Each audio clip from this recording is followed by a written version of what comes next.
I'm Chris Dale from the UK-based e-disclosure information project, whose purpose is to bring information between courts and lawyers and clients and providers about the management of electronic documents in civil litigation.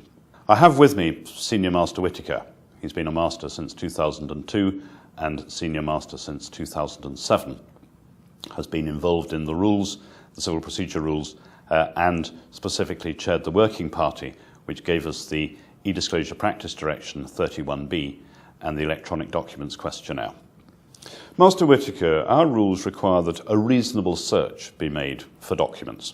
We have case law that says expressly that we don't have to look under every stone in order to arrive at the final set for exchange.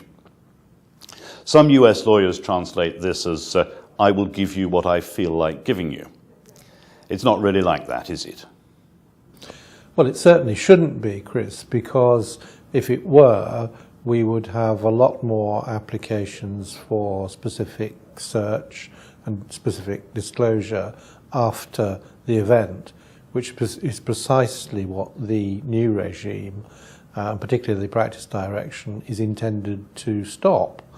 I think in our jurisdiction, the benefit we have with our practice direction is there is a roadmap as to how to carry out this process. It emphasises the need to be open and discuss the problems of e-disclosure with your opponents before you carry out the search. It gives you the tool, that is the electronic documents questionnaire, to get the right information from your clients, to be able to have meaningful discussions in a structured way with your opponents. So it should never be a question of just giving your opponents what you think is appropriate without any form of consultation.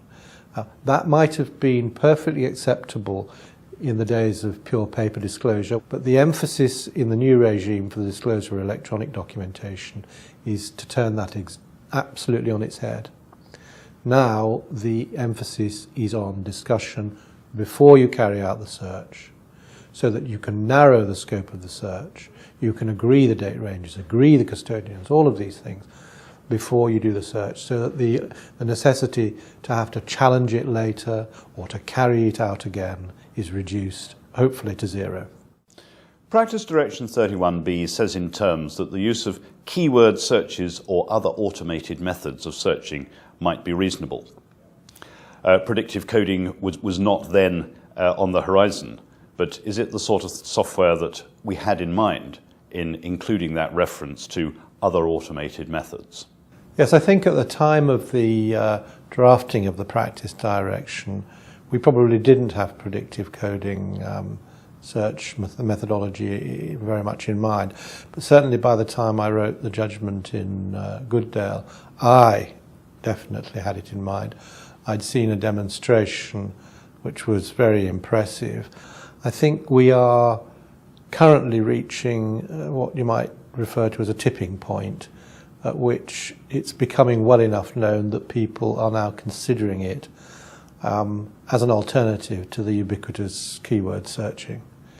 I'm beginning to notice now, in respect of the cases either that come before me or what people tell me about cases that are going through the High Court, that people are not automatically assuming that keywords are the only method, and they are looking at the use of predictive coding technology.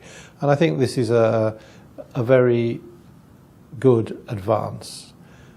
We need to have something which gives us a proportionate and pragmatic approach to the search methodology, particularly in cases with very, very heavy disclosure. The fact of the matter is, from what I can see, this type of technology has a better chance of producing the relevant documents than human review. There have certainly, as we know, been studies done in the United States which suggest that's very much the case.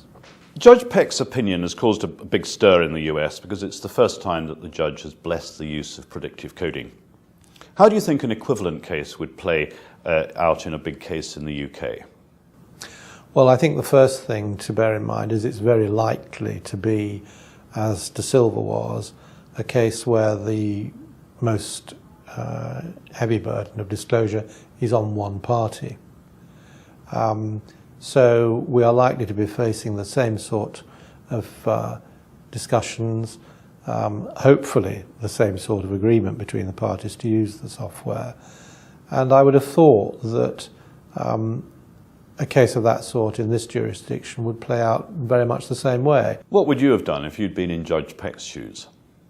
I think I'd have done very much the same. I can't really think that that situation would be distinguished here. We might be looking at a protocol which is designed purely for the use of the software. The protocol in the De Silva case covers virtually the whole agreement of the parties. And in those circumstances, I would have expected that the court will do exactly what Judge Peck did in that case. If one was looking for a simple message to give to lawyers about the use of technology like predictive coding, what would that message be? It's vitally important to remember that this technology is not excluding the lawyers and the parties from the process. It's not to be seen as a process in which the machine is doing everything for you, because the machine is only following the instructions of the lawyers based on what they've found out from their parties, what they've found out from their opponents. One of the benefits is that this is, in this process, the senior lawyers, the people who really are involved in the case, who know the issues, who know the clients well, who are training the software. And the software is basically using that knowledge to rank the documents into a ranking which will produce the possibility of being able to draw a line as to where the less relevant documents are likely to be. And one's got to bear in mind that those documents which the software thinks are likely to be the ones which will contain the relevant documents are going to be read by humans. And those it doesn't are still going to be sampled. The software isn't hiding anything. There's some fear, I think, on the part of lawyers that they're being left out of the process by the use of technology like this. Are these fears justified? The simple answer to that, Chris, is that they should always engage from the very start with their opponents. They should discuss the potential difficulties that they think they're going to find in the disclosure process. And they should make sure that when they do that, they've already, at the very least, run the EDQ as a checklist with their clients. So they've got the information they need to do that effectively. Thank you very much for coming to talk to us about these things today.